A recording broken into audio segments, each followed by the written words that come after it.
Good afternoon, everybody. You are listening to Trace Elements Radio. I am your host for today, Tony King. Tracy Kennedy is taking a bit of a hiatus right now to get her health back in order, as many of you know. So, continue to sing your praise and your love to her because she definitely could use it, you guys. How's everybody doing today? I have definitely a lot to share with you guys. I really wanted to get back into the book, the 9 Ether Reengineering that we started. Well, we attempted to start last week, but you guys want to talk about some other things sometimes, which is totally understandable. But there were some things that popped up in my news feed, and I wanted to address first. I don't know if anybody knows who this person is. He actually started off in a backyard brawling type of fighting style, that whole kind of circuit. His name is Kimbo Slice. He passed away yesterday, age 42. So we got the first six. And of course, yesterday was 66616. So, enough said there. But the story that was circulating the web about this incident was very unclear because there was talk that it was a hoax, that he was actually fine, the father of one child, and he's doing just fine. Then I'm seeing he went to the hospital from a fight in the ring, and he died in the hospital. Then I read that he died during a home invasion. So apparently people on the internet can't get it right. But yes, it was confirmed that he did pass away. I thought it was a hoax, just much like the Jada Pickett Smith death hoax that happened on the exact same day that Muhammad Ali died. So I don't know if you guys can smell that fish, but yeah, there's some funky stuff going on. Now, I'll definitely get some more information on that as I research more into it. But it's still fairly fresh. I just wanted to bring it to you guys' attention because, yesterday was one of those days with the sixes. So, to get back on a brighter note, let's get back into our book because I don't want to focus too much on that because you guys know how I feel about those things. Well, most of you do. So let's get back into our book because there's a lot of information that we need to cover because I've got to get everybody up to par for when we start doing our live videos. Because once we start doing our experiments, everybody who is, if you're following along and actually doing the experiments yourself, or if you just want to watch just to see what it's about, it's totally up to you. But for those who will want to join us and participate in those experiments, I want us to make sure that we have all the information available so that everybody is safe. Because we're going to be, like I said, we are going to be making some fuel. And of course, anytime you're talking about making a combustible item, object, liquid, anything combustible, basically, there's always some needs for concerns, and I just want to make sure everybody's safe.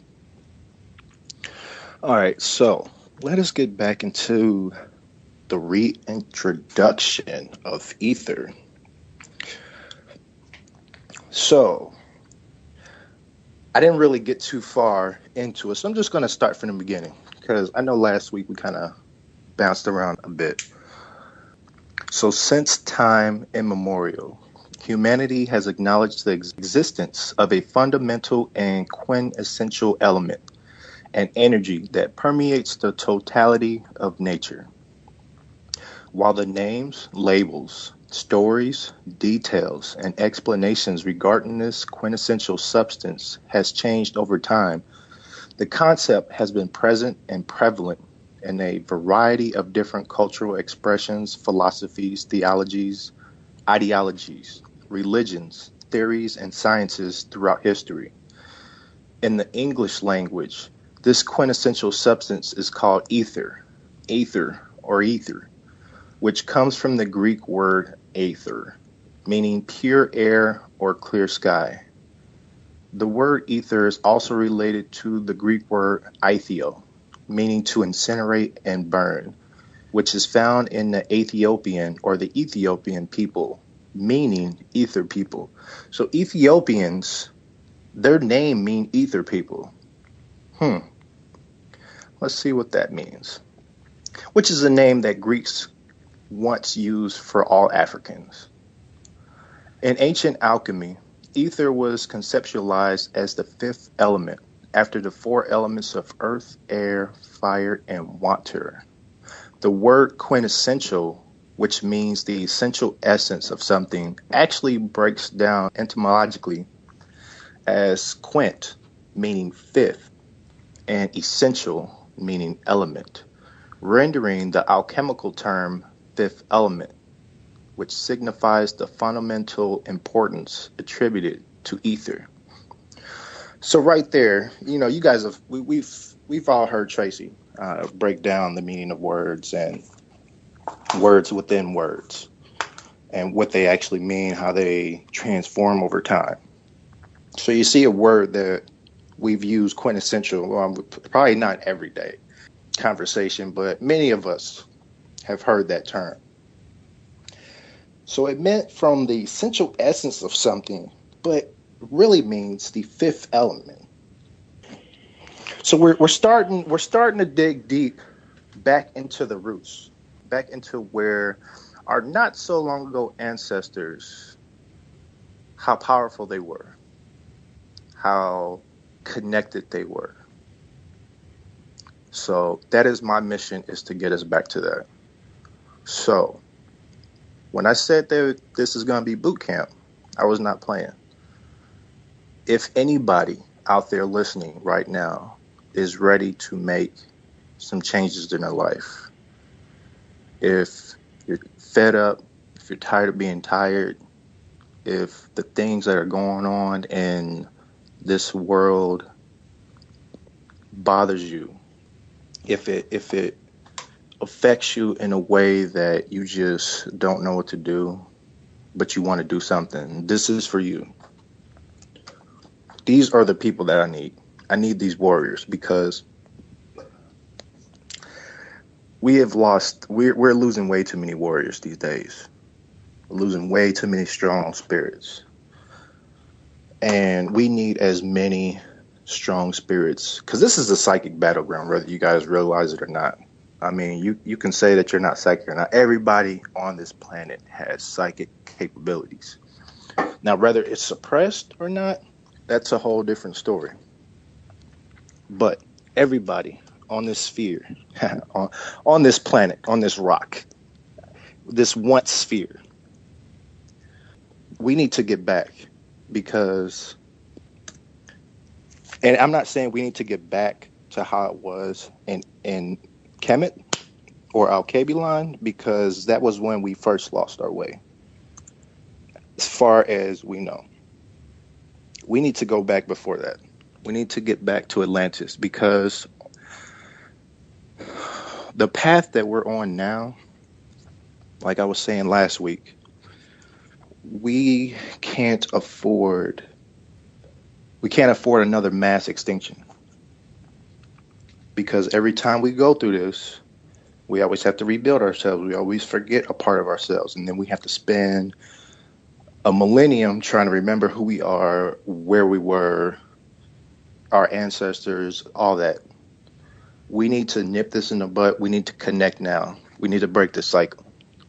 It's already happened several times in the past. So if you guys are willing to help me out, because I can't do this by myself. Tracy can't do this by herself. Chief Charles the Two Dog can't do this by himself. We need all you guys' help. So, in saying that, let's get back to the nitty-gritty. So in Greek mythology, Aether was personified as a primordial element, God representing light and the upper air and the upper atmosphere above the terrestrial sphere where the gods lived and breathed. The personification of ether in Greek mythology was actually predated by ancient African concepts, cosmologies, and cosmogonies, which personified the concepts related to ether through various anthropomorphic deities. In ancient Egypt, the primordial gods known as the eight Ogdoad, the Kemenu, represented the concepts of nothingness, chaos, void, darkness, infinity, eternity, hidden, and invisible. Those are the eight Ogdoads, or the Kemenu. In Egyptian mythology, the Ogdoad, or Kemenu, gave birth to the nine Ennead, or Sejet, which included deities that personified concepts related to ether, including Atom, or Ray, energy or light, and Nut, which looks like nut. So you can kind of see where nut comes from, but we're not going to get into that because Tracy's not here and we have to maintain our appropriateness, which is sky, as well as deities which personify the other four alchemical elements, including Shu, which is air, Tefnu, which is water, Geb, which is earth, and Sektu, which is fire. Just as the ancient Egyptians personified the various energies, elements, and concepts related to ether, we find similar examples of this practice over time throughout Africa. Amongst the Yoruba people in present-day Nigeria, the word ash is used to refer to the ethereal power and energy which causes all events and happenings. The various forms of ash or ether are personified in the pantheon of Orisha deities. The word Orisha breaks down to Ori, meaning head, ruler, or master. Now, to all my nerds out there, I know those who have watched Stargate, specifically SG-1, because that's when they were first introduced. The Ori. Who were the Ori? The Ori were the people that were going around to the different planets preaching their religion, their cosmic religion. And if you didn't bow down or get down with their religion, then they killed you. They drew their power from the prayers from those people. We're going to talk about that a little bit more because that goes into the Vedas. I just want to touch on that. So Ori, meaning head, ruler, or master, and Isha, short for ash, meaning energy or ether, and thus the word Orisha literally means rulers or masters of ether. Some of the names for the Yoruba Orisha, who are the personifications of various forms and concepts related to ether, are Oluran, which is the ruler of the heavens, divine creator, and source of all energy and ether. Oya Ianson is the Orisha of the winds, tornadoes, and hurricanes, who is the mother of 9 children and wife of the Orisha of lightning named Shango. To the Fulani people of West Africa, Nunfari is the deity considered the ancestor of all blacksmiths, who mastered ether in the form of 3 spiritual fires, namely wood fire, earth fire, and heavenly fire. The deities of the Akan people in Ghana are another example of the personifications of the concepts related to ether in Africa. Some of the names for the personifications of ether in the Akan culture include Nayami, the sky deity, whose right eye is said to be the sun and whose left eye is said to be the moon. Variations of the Akan aspect of ether, called Nayami, is also acknowledged by the Mende people in West Africa, who call it Nyama, and the Dogon people in West Africa who call it Ama. So I know that right there was quite a bit to absorb, but I hope that you guys are starting to see that. And if you're not seeing, let me break this down, because as a kid, I always felt like there was some kind of spiritual energy, like a force that wasn't so much like a physical person, but more on the level of the type of energy that our mother gives off. Like that raw, just raw power. So like every time I saw an earthquake, or I should say felt an earthquake. Well, I guess I saw them too, because I do see frequency. But every time I would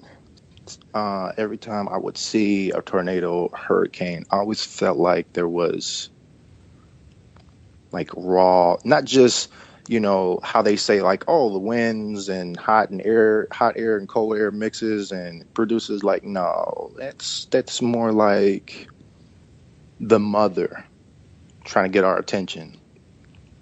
I honestly feel if everybody on this planet was connected, we would not have as many, possibly any, natural disasters at all. The natural disasters are us, people. They come from us because we're in such disarray. So we, whether you realize it or not, are destroying this planet. We're destroying ourselves. Even if we're not hurting anybody, just because we're not connected, we're still hurting ourselves. We're still hurting one another. We need to get away from that. If we don't, like I said, history has failed to repeat itself. So I don't know about you, but I'm not coming back here. I'm here to teach you guys now. We're gonna get through this, and we're going to level up, because I'm not leveling down. I'm not losing any more experience to come back and teach anybody anything. Like, we need to do this now. So if you with me, let's do this. So in the Akan culture, Nayami is said to be the father of Anasi the spider, who spins the web of energy and ether that exists throughout all of existence. The Akan people of West Africa also acknowledge what they call the abosom, which are various aspects of energy, ether, that can be contained within assorted persons, places, or things. There are many other examples of ether and the deification of the concepts related to ether that can be found around the world. So this abosom, various aspects of energy contained within people, places, or things. What is that saying right there? That we have everything that the universe contains within us, which a lot of us already know. But how are we going to apply that if we're all masters of the universe? If we're all gods, how do we exercise that godhood? How do we change the face of this planet? How do we change the face of this universe? Because it's not just this planet that's having issues. This is just the one that we just happen to be dealing with at this time. There's some very chaotic, and I don't mean the good kind of chaotic. I'm talking about the kind of chaos that feeds off of our suffering, that feeds off of our pain, feeds off of our ignorance, that feeds off of our death. Because for many people, death is perceived as something final. No, that's you leveling up. That's you moving on. You have exhausted your time here. Whether you have completed your mission or not is up to you. What I'm trying to do, and I'm not saying everybody has the same mission. We all have 7 different perspectives to bring to this whole, this family that is us, because we are all the same. We might have different looks. Yeah, we all use different biosuits and things like that, but the spirit remains the same. That's why we can be connected with somebody halfway around the world, because we are connected. We need to embrace that. We need to look past the physicalities. We need to focus on what we can do. Not just to build ourselves up, to build one another up. Because there's not just one person under this umbrella. There are 7 billions of us. I'm not going to go into the number of things that are plaguing humanity. That's a whole different show, and I will get sidetracked. But I want you guys to pay attention to what's going on in this world, everywhere. What's going on with you? What's going on in your immediate environment? Because that is how we're going to connect. Not with just ourselves, not with just our inner selves, but with our outer selves in the form of other people. Okay, enough for that rant. So, the alchemical systems of the Chinese, Japanese, and Tibetan cultures all acknowledge ether. In Hinduism, ether was called Akasha and referred to space, the cosmos, or the sky. Ancient Mesopotamian culture concepts related to ether were deified by the gods Anshar, god of the sky, Anu, god of the heavens and constellations, and Enlil, god of breath and wind. Okay, let me just pause there for a second, because I really feel like when people think about these gods, these deities, I really feel like they feel like there were these superpower beings that were above us. Like, yes, they may have had more power than the average person, but they were no better than us or worse. These were us, just like the planet is us. The planets are us, just on a different scale, through a different, I guess what you would call, evolutionary process. So let's just put it like this. When you leave this planet after this life that you're in right now, will you come back as a human? Will you come back in a human form? Will you take the form of a star and provide energy and life to the other planets and the beings? Will you become a planet and provide life, promote life, or what? That's what I'm talking about. That is what we can become. Yeah, you can take the form of a demigod. You can be a Vishnu or a Brahma. You just have to work towards that. But how many people are working towards that? I mean, even if you look at the monks, and I'm not knocking anybody. I don't want you to feel like I'm targeting anybody. I'm just trying to show you a different perspective. Now, you have people that are secluded in whatever area of the world that they are.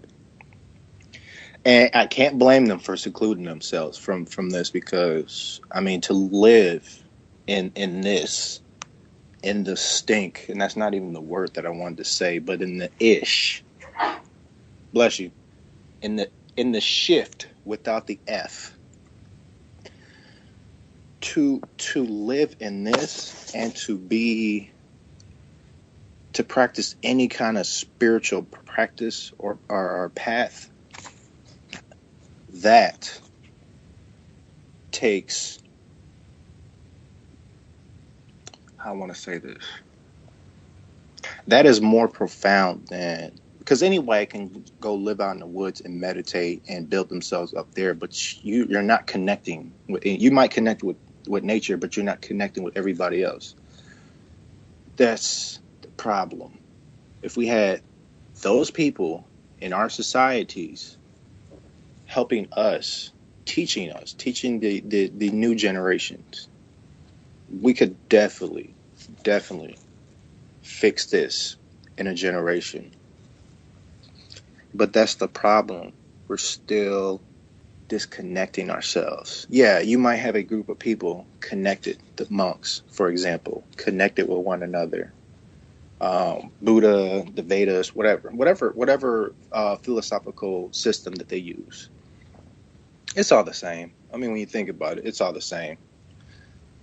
And like Tracy said, if one of those systems worked, if one of the religions out there worked, why is there not peace? Such a strong point and statement to make, because I really feel that really resonates with me. I don't know if it resonates with you, but I hope other people can see that. You know, anything that can bring you closer to the Creator, to creation, I'm all for that. What I'm not all for is when you start to segregate other people for their beliefs. See, that's when you start talking about the programming and the disconnection. If one of these religions is like, yeah, you know, love and happiness working together, but let everybody believe what they want to believe as long as they're not hurting anybody or causing harm to themselves, what have you, why can't we all work together? But see, that doesn't exist because that would bring us closer together. So what we need is either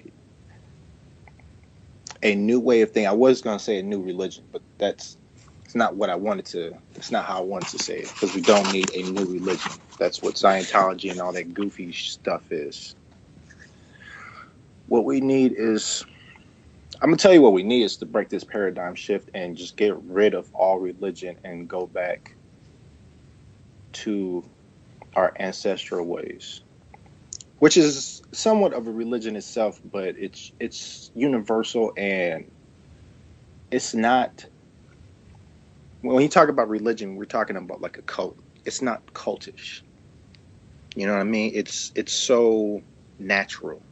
You know, you're just talking about nature. You're talking about everything that is connected with one another. The rock is connected with the human's connected with this animal, and so on and so on. That's what we need. So yes, we can be these guys, but are you going to work towards that? So let's get back into it. If charted cyclically, the various personifications or transformations of ether energy from one form or personality to another is comparable to what modern science now calls thermodynamics. Thermodynamic process of ether were charted in the ancient science of alchemy in cultures around the world. In Africa, in the Congo, ether energy is called Dikinga, and the thermodynamic or cycle, the cyclic. It's always those like weird words. That's how you could tell this English language is not just this physical language is not something. Can you guys just like tap into me telepathically? Because there's like word, like I could say thermodynamics word, when you start getting to like cyclic, those words that just like stumble. It's like Like my body just wants to glitch when I try to use a physical language. Has that ever happened to anybody where you try to say something, you're like, or where you stare at a word for too long and you're like, is that how you really spell it? Like, that looks weird. But yeah, the cyclic change. Don't judge me. In various aspects of the Kinga is depicted in the Congo cosmogram called the Yoa. In modern science, the acceptance of the concepts related to ether has undergone a metaphorical thermodynamic change over time. Sorry. Since modern scientific theory grew out of ancient theologies, initially, many of the early modern scientists accepted and acknowledged the existence of ether. Plato, Aristotle, and Isaac Newton all acknowledge and discuss ether. Aristotle suggested that the highest heaven, called Empyrean, meaning in the fire, was filled with the element of ether. Early mathematicians equated each fundamental alchemical element with a different geometric shape, such that a cube represented Earth, the icosahedron represented water, and the octahedron represented air. The tetrahedron represented fire, and the dodecahedron represented ether. Now, right there, you're starting to get into these shapes that were associated with alchemy and with the different elements. So now we're starting to get into the nitty-gritty of alchemy. We're starting to touch bases on how these symbols and alchemy were connected. So to most early modern scientists, ether was acknowledged as a medium, a field or substance which filled space and matter and was necessary for the transmission and propagation of light. This light-bearing ether was called luminiferous ether. In the 1800s, various scientists tried to prove the existence of ether experimentally. In 1800s, what did you guys know back in the 1800s? Still going through your Renaissance period. Okay, we're not going to talk about that. By the early 1900s, Albert Einstein's theories of relativity convinced most scientists at the time that ether was completely imaginary and did not exist. Albert Einstein convinced most scientists ether was completely imaginary. This is the person that everybody looks up to, which the people who know real science, are real science nerds. We know that Tesla was more advanced than Albert Einstein. Albert Einstein was not who he said he was. So right there, you should have known that this guy was not about that life. He was not about that math life. However, the death of the early scientific concepts related to ether gave rise and rebirth to new modern scientific concepts, which echo the concepts related to the ether of the past. Albert Einstein's theories, which suggested that space was some kind of medium, actually introduced what is called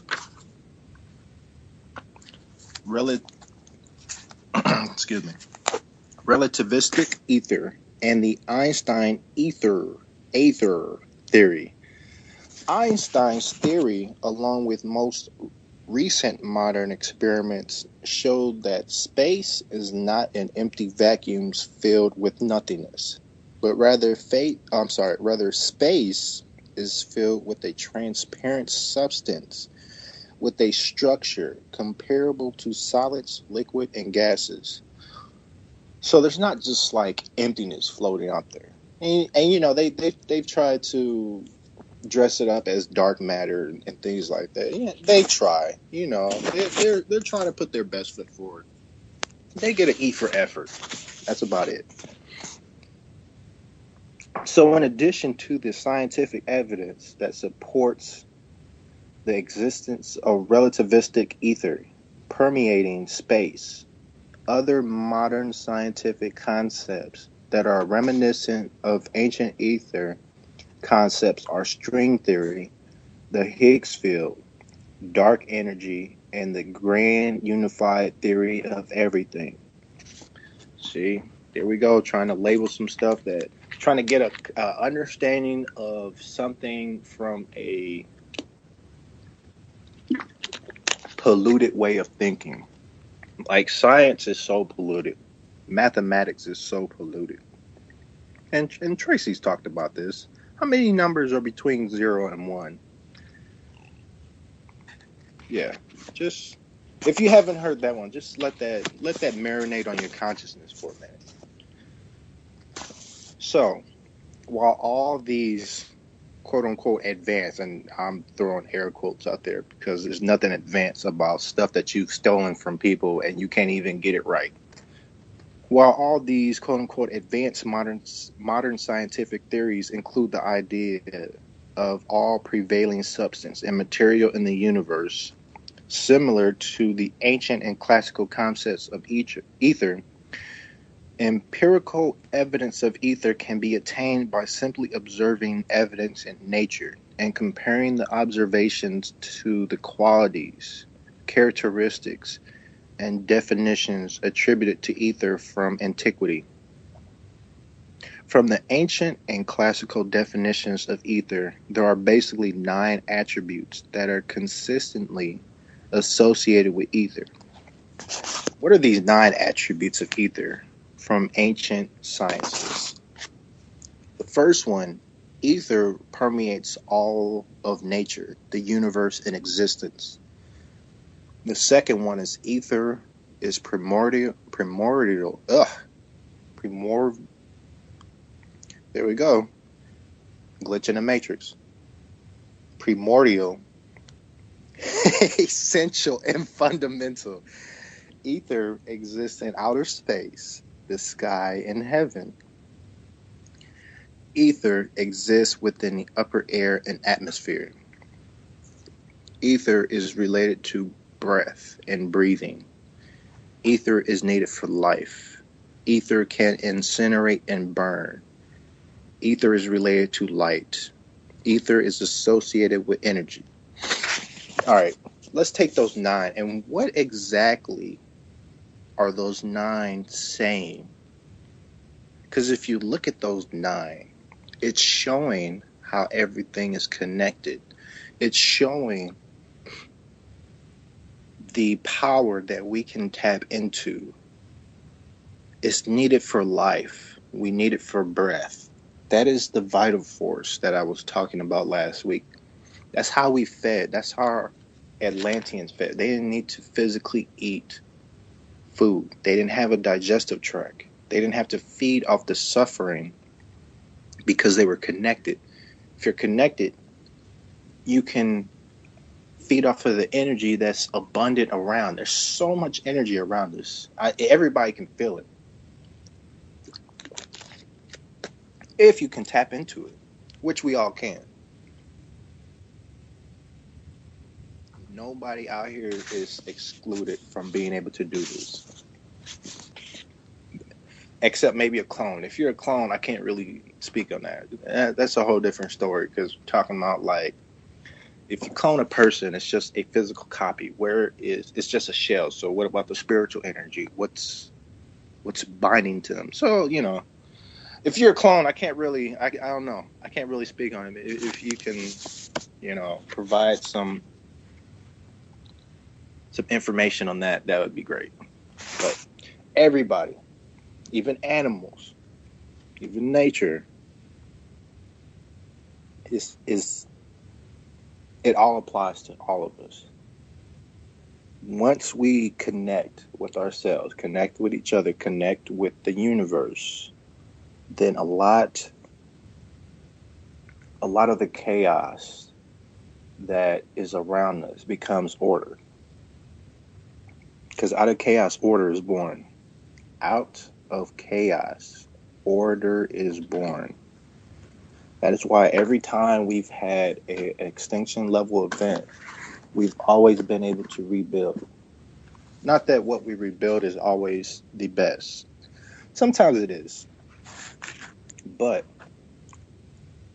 we got to get away from the civilization thing. You know, Tracy brought up a very good point. And this was a while back on her shows. But she was talking about how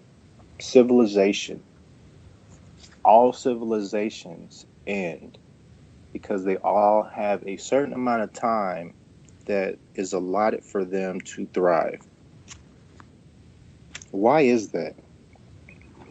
Is it the fact that it's a group of people working together to build something? Or is it the fact that are we really specifically talking about civilization in the sense of programmed society?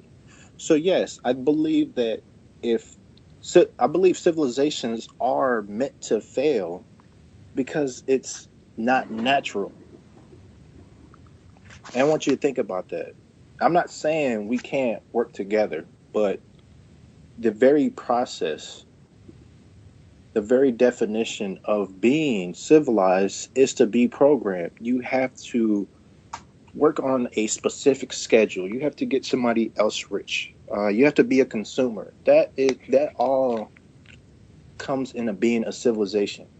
The stuff that we build nowadays is not going to last 100 years. If you don't believe me, go turn on. I can't remember if it's the History Channel or the Discovery Channel, but they had a show that came on. I don't know if it still comes on. But it was something on the lines of 100 years after Earth or 100 years after people. I can't remember the name of the exact show, but it was. Excuse me. The premise of the show is basically if humans were wiped off the map right now and everything else was left, how would animals survive? What would happen to the things that we built? You know, like Hoover Dam. Hoover Dam, I think, would last about 70 plus years, around there, before structural integrity would start to fail, and it would eventually break apart. Cars only last about 100 years before they're nothing but a skeleton, and then after that, it just returns back to the earth, like everything else that we've mined this earth for.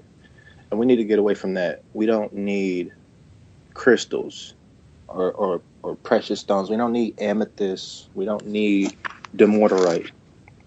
We don't need phenakite to get those frequencies of those stones, because we have those frequencies within us. It's all a tool, just like organite.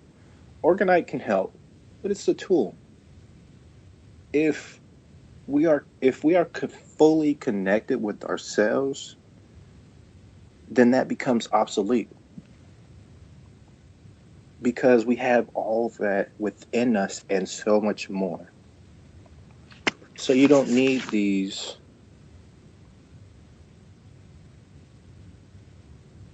how do I want to put this? You don't need these. It's part of when we fell, when we lost ourselves, that we had to start using outside sources to do the things that we used to be able to do all on our own. And that's why people are so fascinated with these gods, that they don't even see, they don't even realize that that's us, that was us, that could be us, if you let it, if you work towards it. All right, let's get back into this. A comparative analysis of these 9 attributes of ether from ancient theology and ancient science to basic modern scientific concepts and modern religious concepts reveals striking similarities which will be expanded upon below using the question and answer format. The question and answer format is being utilized to make these comparisons between ancient ether concepts and modern ether concepts, because the question and answer format is similar to the call and response format prevalent through African culture. And the question and answer format is also similar to the transmitter and receiver paradigm found throughout communication electronics, which have both proven to be effective information conveyance modalities. So, just to kind of touch, okay, yeah, just to kind of touch on that, the transmitter and receiver. I'm not going to spend too much time because we all know that there better be more than just one person listening to me. Because if it's just us, if it's just me and you, hey, I'm putting on a show just for you. It's just us. But we're using technology, like I was just saying, to do things that we should naturally be able to do. We don't need a Wi-Fi. Not when we have group telepathic transmission. Not when telepathy is the lowest form of communication that monks use, which means that the highest is just all-knowing. So that should tell you something right now. If just sending a message to somebody mentally is a low form of communication, even with just pure mental power, what does that say about us using a physical language? Like we're basically like in the baby stage. Like we might as well be like Google Gaga right now. All right, so let's take a look at these questions. So the first question: what are the examples of modern scientific concepts which are similar to the ancient concepts of ether, permeating all of nature, the universe, and existence? In modern physics, the most common form of matter in the universe is plasma. Plasma is a state of matter which results in the ionization of gas. Ionization occurs when the number of electrons in an atom does not equal the number of protons in an atom. Contrary to popular belief, outer space is not a completely empty void vacuum, but rather filled with plasma, gas, electromagnetic radiation, and neutrinos. So, just like spirits can sometimes be perceived if the mind is open, so can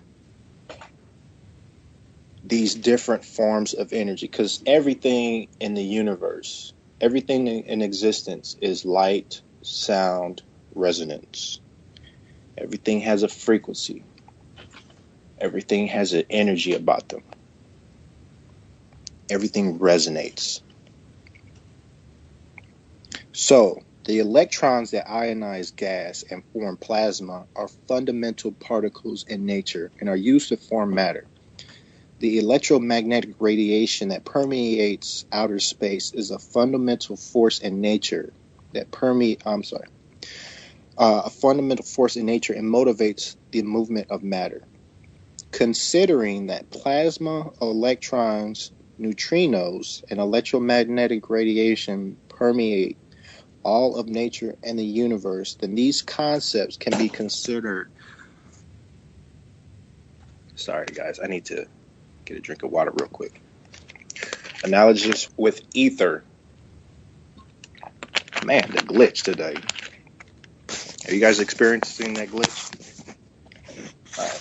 So the second question: what are some examples of modern scientific concepts which are similar to the ancient concept of ether being primordial, essential, or fundamental? Answer: the essential and fundamental particles in nature, known at this time in modern science as leptons, including electrons, muons, tauons, and neutrinos. and quarks.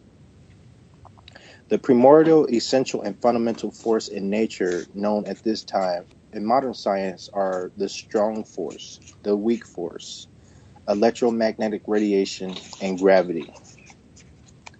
In modern science, the antiparticles of the fundamental particles, which combine to form antimatter, could be considered primordial.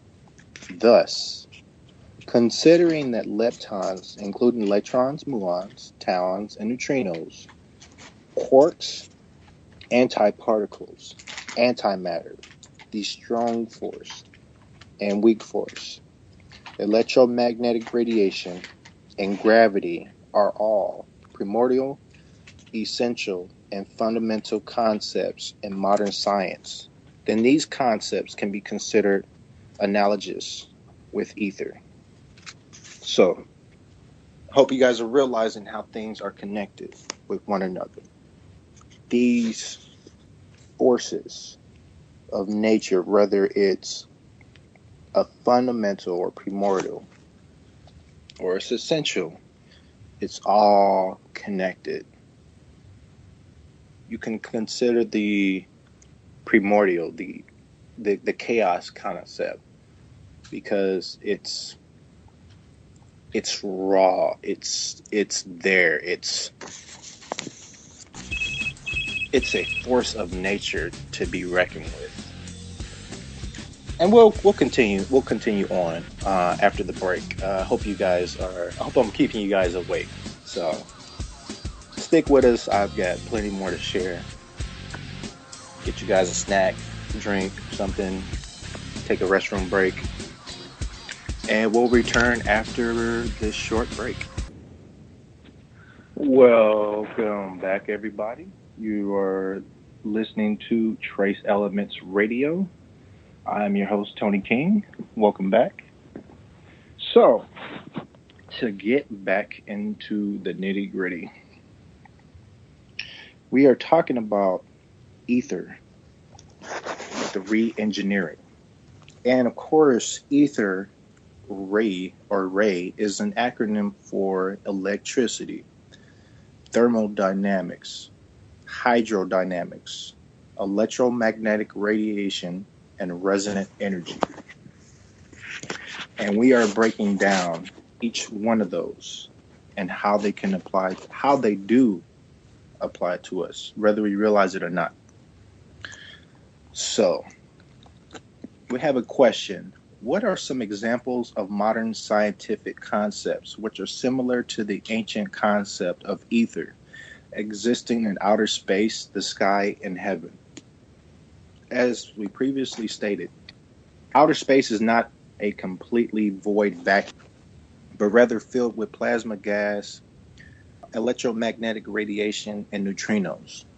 What makes outer space a vacuum is that the pressure in outer space is much less than the atmospheric pressure on Earth. However, the plasma gas and electromagnetic radiation from outer space also exists within the heavens, sky, and atmosphere on Earth. The plasma and gas that fills outer space can combine to form stars and solar systems. The nebular hypothesis in modern science states that the solar system started as a molecular cloud of interstellar gas filled with particles of all the existing gases and elements in nature. When these molecular clouds of gas collapse, they form nebulas and protoplanetary disks, which eventually became stars, planets, and solar systems. The Orion Nebula is a well-known example of a nebula that is the combination of all existing gases in nature, and is considered a star nursery. Thus, considering that plasma, gas, electromagnetic radiation, and neutrinos fill outer space, the sky, and heaven, then these modern scientific concepts can be considered analogous with the ancient concept of ether. So you have the Earth, and you have the troposphere, you have the stratosphere, and you have the mesosphere, and the thermosphere, and the exosphere. From the stratosphere to the exosphere is the ionosphere. And those are the layers of the atmosphere. So, what are some examples of modern scientific concepts which are similar to the ancient concept of ether existing within the upper air and atmosphere? So, as previously mentioned, the plasma gas and electromagnetic radiation from outer space also exists within the atmosphere of Earth. In particular, in modern science, the upper atmosphere of Earth is called the ionosphere, which contains the mesosphere, thermosphere, exosphere. Within the thermosphere, the ionosphere, within this sphere, so in this sphere. So within the thermosphere, the ionosphere of the upper atmosphere, it's a lot of spheres of Earth, ultraviolet electromagnetic radiation causes ionization and aurora light displays in the sky. The atmosphere of Earth is composed of oxygen, nitrogen, carbon dioxide, hydrogen, and noble gases of argon, neon, helium, krypton, and xenon, which means that somewhere, somehow, we came in contact with krypton, right? Because we have krypton here. No, that's just for the nerds. You guys know. Thus, the ionized gas in the ionosphere and the thermosphere, along with the electromagnetic radiation and the elemental components of the atmosphere, can be considered empirical evidence of the ancient concepts of ether. In the three main modern monotheistic religions, namely Judaism, Christianity, and Islam, the upper air and the upper atmosphere is synonymous with heaven. Thus, the etheric realm or astral plane of the upper atmosphere is analogous with the concepts of the kingdom of heaven, paradise, and Jannah, found in the religions of Judaism, Christianity, and Islam.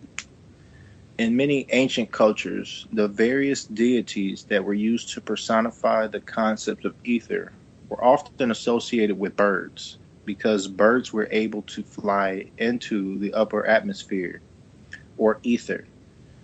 Birds are able to travel to altitudes higher in the ethers than any other mammal because of birds' ability to extract large amounts of oxygen from the air. One of the most, and you can say oxygen, I'm going to say vital force. So, one of the most famous ancient deities related to ether and represented by a bird was the sun god Re, or Heru, who is depicted as a hawk or a falcon. Hawks have the ability to fly 150 meters into the upper atmosphere. However, the bird that can fly the farthest in the ethers or upper atmosphere is the bar-headed goose, which can fly at heights of 8,850 meters. Another important bird deity from ancient culture is the phoenix, also known as the Bannu Bird in Egypt. The Bannu Bird was considered the soul of the god Re and the light at the apex of the pyramid. The name Bannu means to shine. The Bannu Bird was equivalent to the phoenix bird that would destroy itself in flames every 1,000 years by burning itself and its nest to ashes, only to rise from the ashes, reborn and resurrected. What did we talk about earlier with ash being related to ether? What is that saying right there? Did that bird actually die, turn to ash, and reborn? Or is that a metaphor? Is that something we are able to do? Can we not cast off through ash? become ether masters? Are we not ether masters? Whether we're apprentices or masters, whether we're in training or not, do we not all have some control over ether, whether we realize it or not? You feel when somebody's going to call you. You feel somebody's presence before it is physically made known. You know when somebody is thinking about you. At the same time, you're thinking about them. That is just a glimpse into the ether, into everything that is connected. That is the connection. It's through ether, through us, because we are ether. Everything is. Everything is contained within ether, has ether, if that makes sense. We are etheric beings. So, the ability to travel into the ethers or upper atmosphere is why angels in religious traditions are often depicted with wings. Other creatures with the ability to travel into the ethers are bumblebees, which can fly at heights of 9,000 meters, and butterflies, which can fly at altitudes of 6,000 meters. So right there, we're talking about beings. And look at bees. Why are bees so vital? If you kill the bees off, you basically are killing off the humans. Yet they travel to 9,000 meters into the ether. They are more connected to the vital force than we are. How is that? Let's put that in perspective. A bee, a creature smaller than you, is more connected to the ether. Most animals, period, are more connected to the ether, more connected to everything than we are. That's why if you ever see a group of animals running, that should be a sure indication that you need to be running in that same direction. Just like when you see a group of people running, like, you're not about to sit there and question. But see, animals know things before it happens because they're connected. They don't have a Wi-Fi to weigh them down. They don't have television to dumb them. So, I just want to make that abundantly clear that we should be doing these same things. There's no reason why we should not be flying, connecting into the ether. Whether it's astral projecting or not, everybody should be able to do that. Everybody should be telepathic. We are. Just exercise it. How many people out there have actually exercised their mental faculties? How many have tried to move something with their mind? How many people out there have tried to actually heal themselves or heal other people just with your energy? Who's to say you can't do it? Have you tried it? Have you thought about doing that? See, that's where the programming comes in. We haven't thought about that. Most of us. Some of us comic book nerds have. I can tell you this. I've tried to fly. I've tried to levitate using how do I want to say this? With your ki, I believe it's Bokujutsu. In the if we're talking Dragon Ball Z terms, like, yeah, if you guys have seen that episode of Dragon Ball Z where Gohan teaches Videl, the human, how to fly, like, I actually went outside and was like, okay, let me form a chi ball and I'm gonna learn how to fly. Like, it hasn't happened yet, but we're still working on it. But that's the point. How many of us have tried that? How many of us have tried to use a Kamehameha on a mountain? Or to move metal with our minds? I mean, because it can be done. Just because you see it on TV, that's the thing. They hide the stuff in these films that were always meant to program us. It was always meant to dumb us down and make us believe it's make-believe. It's nothing more than just mythology brought to film. Like, there's a reason why those stories all circulated around the world. You're talking about people who, quote unquote, were not connected with one another. Well, why are there people building pyramids all around the world who so-called were not connected? How were they communicating if they didn't have Wi-Fi? You telling me they were using like large amounts of smoke signals? No, I doubt that. You're not going to see that from another continent. So how were these people getting around? Hell, they might have been flying, or they might have just been communicating telepathically. Maybe they accessed the ether. And they're like, hey, what's up, brother in Australia? Hey, you want to build a pyramid? Yeah, let's do that. Let's put this grid up. Let's reshape the face of this planet. Why was the grid set up? Was it set up to protect this planet? Is it the reason why the firmament is there? Is the firmament protection from what happened to this planet when Yakub discharged a bomb into the core of the planet? Which is why Atlantis is on the moon, because the moon was part of us. Are we getting too deep? I don't think we're getting deep enough. Nah, I don't think we're getting deep enough. So let's get back into questions, because we're got a little bit off topic, but I'm trying to show you how things are connected. I'm trying to show you what we're capable of, what we can do. So, how is ether related to breath and breathing? Let's get into that. It has been established that ether exists within the atmosphere of the air we breathe. Thus, ether also represents our bodies through breathing. The breathing or respiration process within our body breaks down the air we breathe to deliver energy to our body and brain. There is also a religious relationship between ether and breath, and spirit and soul. The etymological and original meaning of the word spirit is to breathe or blow.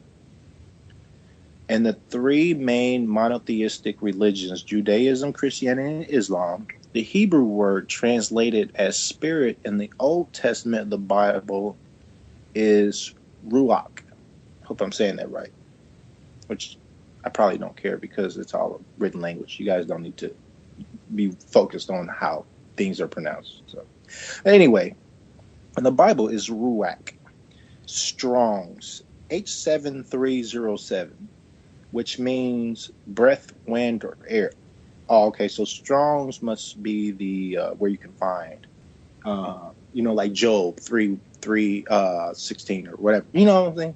So I guess if you find Strong's H7307, this is where you can find ruach, which means breath, wind, or air. The Hebrew word ruach is also related to the Arabic word ruh, which means spirit, and is used as an attribute of the angel Gabriel. In Islam as Al-Ruh Al-Quds, which means the Holy Spirit in Arabic. In the New Testament of the Bible, the word translated as spirit is pneuma, meaning breath in Greek.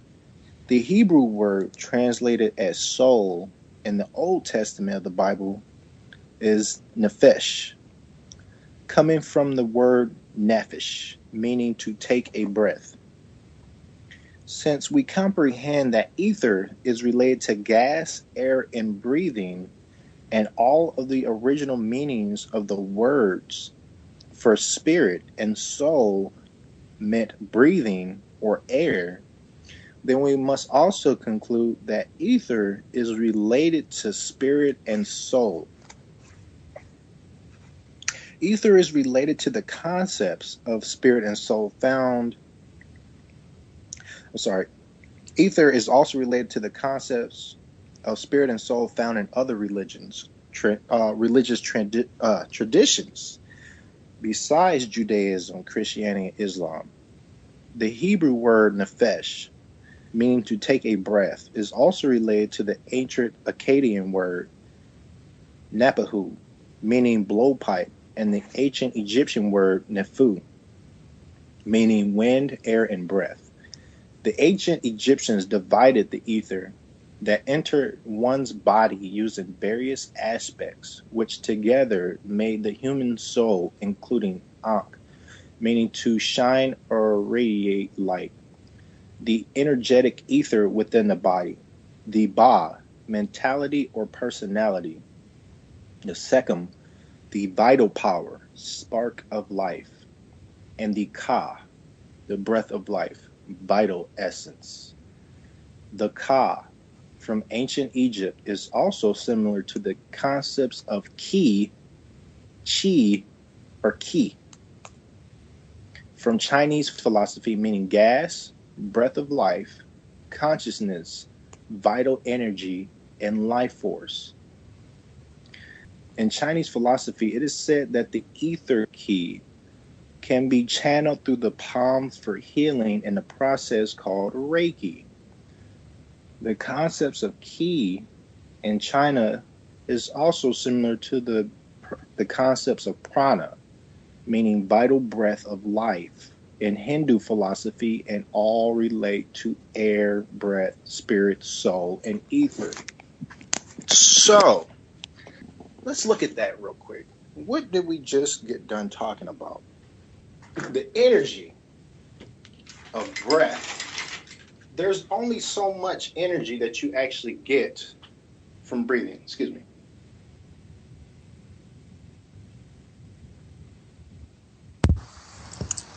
I'm not sure if we lost Tony, guys. It's Tracy, in case you're wondering who the heck that was. It's me. Well, I'm going to see if I can get him back. And, well, let me tell you a little bit of something else while he's away.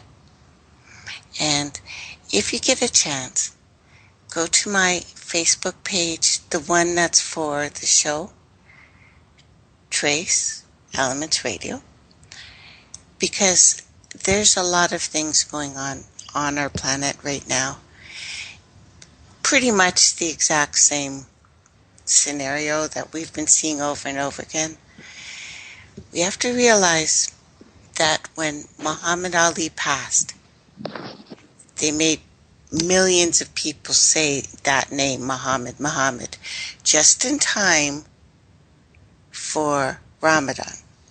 That goes from moon to moon, and this one is 33 days. So know this is a very powerful time right now, and if you want to hear anything about the tunnel and the bridge, and if it has to do with CERN and what Ramadan's about, and the thing that just started today, they're having another, they're calling it a test, of course. It's not a test. What's happening is the subduction zone, the Cascadia is moving. This is why they're having this little play on words. So I think I heard Tony. Yeah, Back. yeah. I'm sorry about that. That's okay. I use my phone and stuff to talk with you guys, and so whenever I get a phone call that comes through, it automatically pauses the stream. So I apologize for that. I thought I had put it on Do Not Disturb. So, yeah, like Tracy was saying, everything that we're talking about is connected to what is going on right now. I want to get us to the point where we can start building the kind of life the way of life that we used to be on, where we didn't need other people telling us what to do, how to live, things like that, where we just all stay connected. We just all work together for the benefit of everybody. I can feel what disturbs me is that I feel people wanting to connect. They don't know how to connect, but then you have people who are so disconnected with themselves, and we call those people trolls on the internet. but they're so disconnected with themselves that for them to get some kind of joy or whatever, some kind of satisfaction in life, they have to cause conflict with somebody else. Some of these people are humans in the sense that, you know, they're like us. And then some of them are beings that just take the form. They just take a biosuit just like us. So I don't want you to feel like everybody that's in a biosuit is like us, because they're not. You can feel that energy, that spiritual pressure, so to speak. But back into this breath, this vital force. See, this is what I was talking about. The key, the vital energy, the vital force. This Reiki. See how it's all connected? Channeling the energy of healing through your hands. That's the energy that's within you, that's in the universe. I mean, that is the whole philosophy of Reiki, is channeling the energy of the universe through you. But there's so much more to that. I'm not saying Reiki is bad, but Reiki is just a fraction of the healing modality that we should be implementing. So, how is ether needed for life? It has been established that ether is the air we breathe, and it is a well-known fact that air is needed to sustain life. Thus, ether is needed for life. And of course, I'm presenting this information to you guys, but I want you to find something. I want you to find what resonates with you and expand on that. Because when I hear that we breathe oxygen to survive, I just look at that as somebody saying we need vaccines to stay healthy. Like, it does not resonate with me. There's maybe a bit of truth in that oxygen, but I feel like all the terms that they use, that they've instilled in us from birth to now and so on, is their way of thinking, the polluted way of thinking. So, of course, I'll say oxygen, but I don't feel we breathe. We sustain ourselves off oxygen alone as far as breathing. Just like when we eat, the energy that we receive is not entirely from what we've just eaten, but from the energy that was contained within etherically. So what I'm saying, what I'm trying to convey there is that if we don't need to eat physical food to sustain ourselves, then what's the point of having a digestive tract? We don't need it. We can get rid of it. I'm not saying it's going to be an easy process, because you're going to have to starve yourself to a certain degree. It's going to feel like you're starving yourself, because you have to let a part of yourself die to be reborn. And that is what the phoenix is. That is the ash.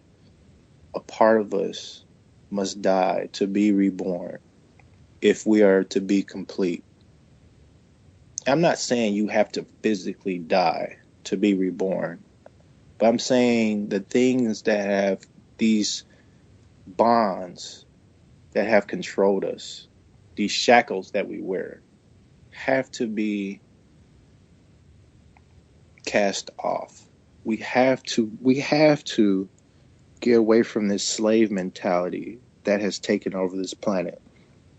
Grow your hair out. Stop using vaccines. Get connected with your neighbors. Grow food. Go out in nature and connect with a tree. Hug a tree. Try to mentally connect with nature and see what happens. Use the concept of Wi-Fi internally, externally, within one another. to connect with everything, to connect with one another, to connect with nature. Gotta tell you right now, I talk to animals. I talk to nature. That's why I feel. I have so many feels. I get into my feels, as the kids say. When I see animals being mistreated, and we're not going to go too much into that, but I want you guys to get to that point where like that those kind of things are affecting you, so that it drives you to get to where you need to be, not where I need you to be, but where you need to be. All I'm doing is providing the information that was not provided to us growing up. What you do with this information afterwards is completely up to you. So, back into how ether is needed for life. The ether energy we get from the air we breathe enables our mind to be conscious. As we have previously shown, ether, air, and breath are all related to the religious concepts of spirit and soul, which religious theology teaches is needed for life. When asked to substantiate the existence of spirit and soul, overwhelmingly believers in these concepts ultimately equate spirit and soul to energy. Thus, the study of energy is the only substantial and verifiable existence of spirit and soul. The study of energy and the application of the concepts learned through the study of energy is the only true operative form of spirituality. If it is in fact true that the only constant in the universe is change, and we comprehend that change is caused by a force, then we comprehend that the fundamental forces in nature and the ultimate reality and only thing consistent in existence. Because forces are the cause of effects, we seldom observe and experience forces or energy directly, but rather just observe and experience the effects of the forces or energy. The fact that the ultimate reality of nature and existence cannot always be directly observed and experienced is what led to the religious concepts of worshiping an unseen, invisible, hidden Amun God. However, one instance when we do get to observe and experience one of the fundamental forces in nature is when we see light, or what is scientifically called electromagnetic radiation. And thus, with the advent of religion, light became associated with the manifestation of the unseen God. If you can't see God, then go look in the mirror. Don't look at the physical you. Look at the inner you. And you know what? You don't even need a mirror because you have your eyes. And you can reflect the light off of your eyes and look within. Let that marinate for a second. Because we don't need an outside God force to understand the universe, because that God is us. See, the people that wish to control you want to create a God, create their God. And because we have bought into religion, just like a superstition, if you believe a black cat is bad luck, then that energy will go out into the universe and collect with the other people, the other beings who believe that. And it will collect into a negative force of energy that can go and affect people who believe that. It's the same concept with the God. If you are taught that there is a being out there that can do certain things that did not exist, then you've already created that being. Just like Stan Lee created Marvel Universe. Everybody in Marvel right now, Wolverine, Cyclops, the Hulk, they all exist in a reality. Not just on paper, but in the unseen, because we are co-creators. That is how powerful the mind is. So if we can take that power and use that within, think about what we can accomplish together. So in Arabic, the word for unseen, invisible, and hidden is jinn or jinn, which is also related to the words genie, genius, gene, as in your genes, your DNA genes, GENE, and engineer, and Ghana or Jana, the enclosed or hidden garden of paradise in the Islamic religion. In the Islamic tradition, the jinn are a group of etheric beings similar to angels. However, the jinn are made from smokeless fire, alchemically, and the angels are composed of light, electromagnetic radiation. Consider that in the three.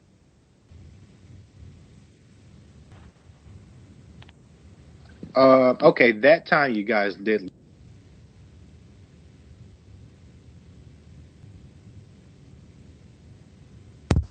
Tony? Okay, maybe it's his phone again. Hold on, guys. Well, I don't want to start anything because hopefully he'll be right back and we'll think of something to check this next time. There we go. I think you're back. Okay, hopefully I'm back. I hope I didn't get too deep. I know the alphabet boys are probably listening like, hey, you over there, quit talking about that. Like, no, dude. I'm gonna keep talking. Okay. So you got the 7 archangels: Michael, Gabriel, Raphael, Azrael, Uriel, Raguel, and Remiel. And angels are supposedly made of light. And also there are 7 colors: red, orange, yellow, green, blue, indigo, violet. That makes up the visible spectrum of light. The angels are said to live in the upper atmosphere, whereas the jinn live closer to Earth. Jinn also have free will like humans and can reproduce, gene, or generate, whereas angels do not.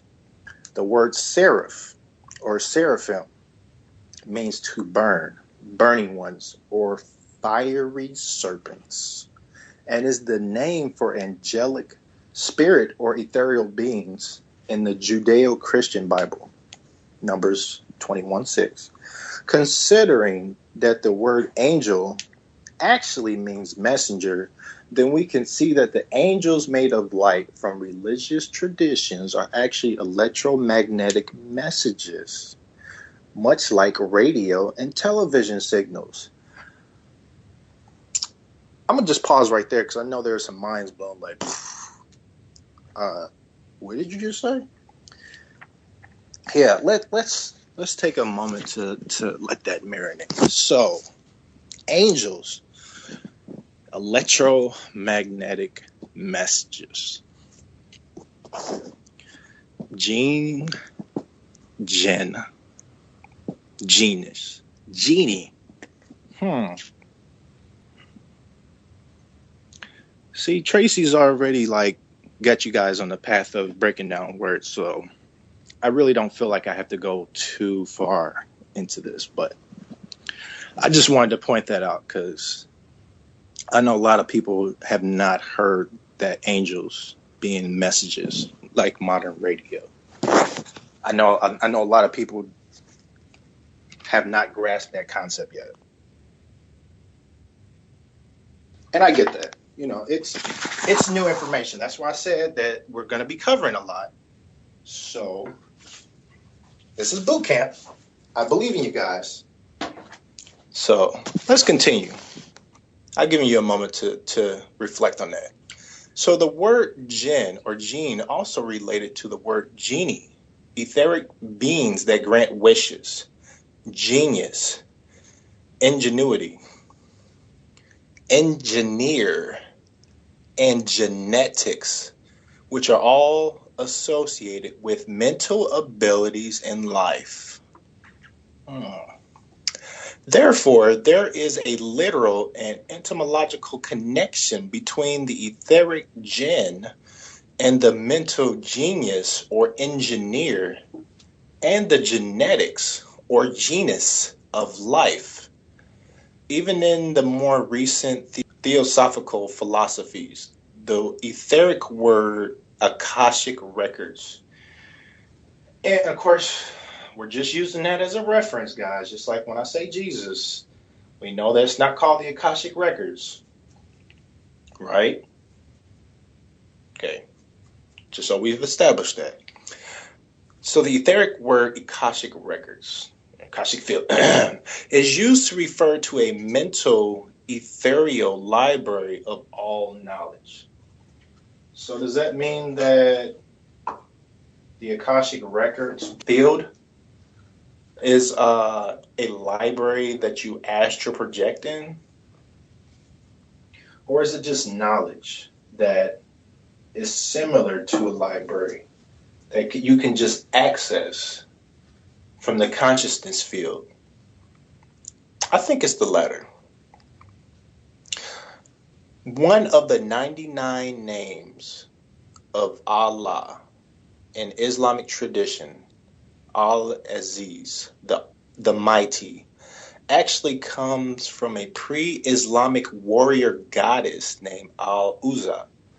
Al-Uzza represented the morning and evening star and was worshipped by the Nabateans,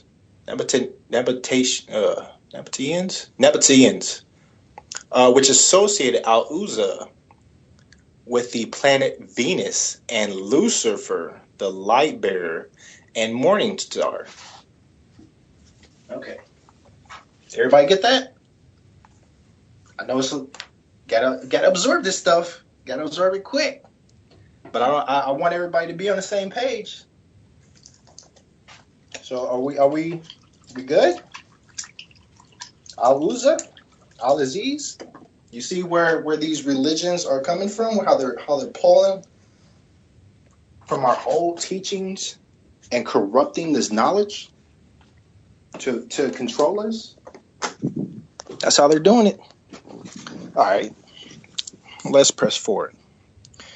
So, Abdul Uzza was also the name of the uncle of the Islamic prophet Muhammad, who received the name of Abu Lahab, meaning the father of flames.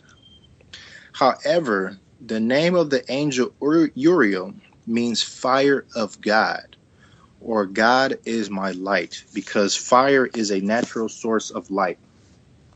Al-Uzza has also been associated with the angel Metatron, or Metatron, in Judeo-Christian theology. Ether is needed for life in the form of the air we breathe.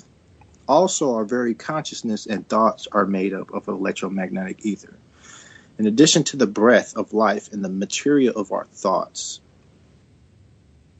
Ether is the spiritual realm from religious traditions wherein spiritual or etheric beings such as jinn, angels, spirits, souls, and God dwell.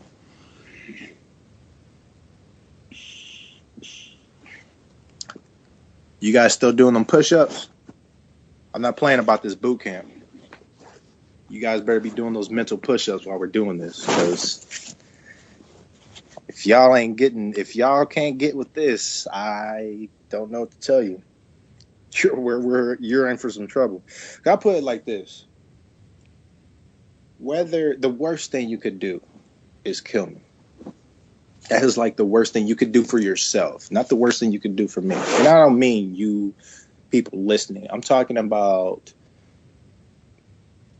our adversaries. That's the worst thing you can do. I don't think they realize. See, it's more of like a quick fix. Like, because most people can perceive death as final, they don't realize the power that a spirit accrues from experience.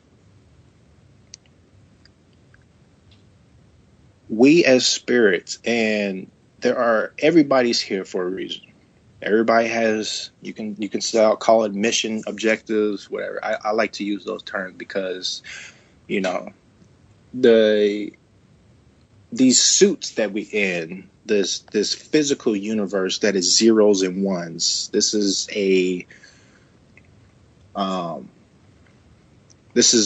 not a game per se, but this is like virtual reality. This is how the soul experiences and grows. So if you already have realized spirits here, realized souls who have already tapped into that power, and you release us from this physical realm, then you've given us the power to fight the things that you have created to control us. And that's why you see the paradigm shift starting to break. Because you have people who have left this planet, who have left this physicality, became spiritual, and have continued to fight. I'm not worried about dying. I'm not going to come back here because this is it for me, guys. I need you guys to get with it. Get with the program because I can only speak for myself. Once this is over with, I'm moving on. I got other things I need to be doing out there.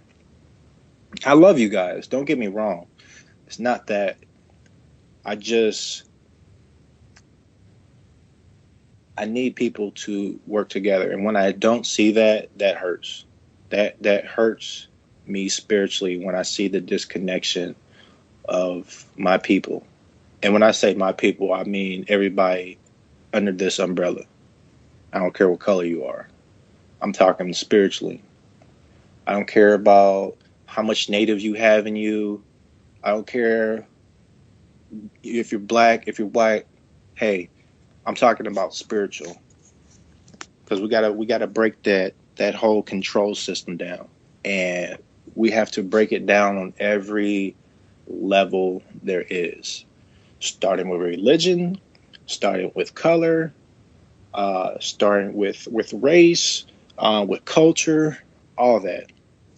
Because in every culture, unless you are just like living in the outback, or you're living out in the forest with a group of indigenous natives, unless you are one of them people, you have that programming. You are not connected. Those are the people that are more connected. And you look at those people, I'm not saying all you guys, but I'm saying people in general look at those as savages because that is the programming. Heck, you can look at a movie like American Sniper and they call the people over there savages. Like, are you kidding me? You're over in another country fight, but that's for another thing. That's for another show. So, the whole premise, the whole reason for this is to bring us closer together. All right. So, let us continue. How can ether incinerate and burn? Ooh. In modern chemistry, the word ether is used to describe a highly flammable liquid that is used to fuel called diethyl ether. In biochemistry, ether bonds are found in carbohydrates. Diethyl ether and other flammable liquid mixtures of hydrocarbons are collectively called naphtha. the word naphtha shares the same etymological root as the word nephesh, nephash, napahu, and nephu mentioned earlier. As mentioned earlier, ether is related to the state of matter called plasma and flames. Called plasma, and flames are a state of matter classified as plasma. Thus, the flames of a fire are also related to ether. The presence of the energy element ether is any of the states of matter. Solid, liquid, or gas has the ability to create flammable solids, flammable liquids, and flammable gases. The ability of ether to incinerate and burn is why the Greeks called Africans the name Ethiopians, literally meaning ether people or burnt people, referring to the dark color of the melanin skin pigment. Africans or Ethiopians are definitely a people of the sun, and that the source of the dark tones of melanin came from being metaphorically burnt by the sun. It is a known fact that a suntan can be achieved by exposure to electromagnetic radiation.